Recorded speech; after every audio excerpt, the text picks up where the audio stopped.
नीचे दी गई पंक्तियों पर ध्यान दीजिए। जैसे जरा सी कठिनाई पड़ते ही अनमना सा हो जाता है सन से सफेद।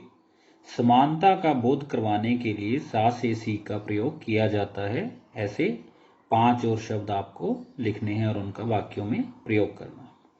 तो बच्चों, सा से सी का प्रयोग किसी चीज से तुलना करने के लिए किया जाता है।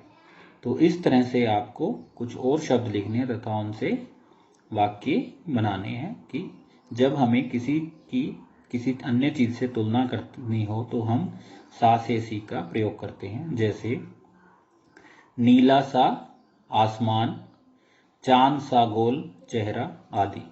इस प्रकार आप वाक्य बना कर अपनी कॉपी में कर लीजिएगा। दूसरा प्रश्न है, कहानी में छू छू कर चवर का अनुमान करती, पूछ पूछ कर घर वालों को परेशान कर देती जैसे वाक्य आए हैं। किसी क्रिया को जोर देकर कहने के लिए एक से अधिक बार एक ही शब्द का प्रयोग किया जाता है।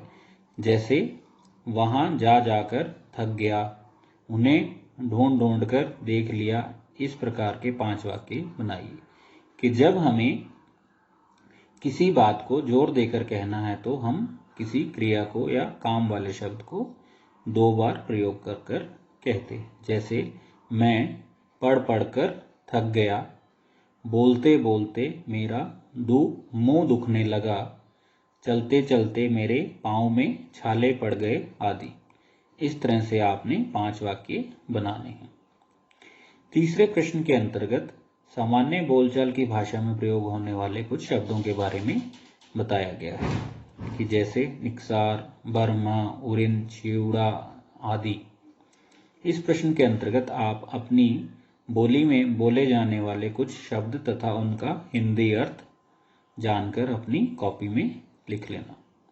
धन्यवाद। तो यह हमारा पाठ खत्म हो गया है। इसको आप अच्छे से पूरा कर लेना और हिंदी क्लास 7th का जो हिंदी का ग्रुप बनाया है उसमें अपना काम अपलोड कर देना।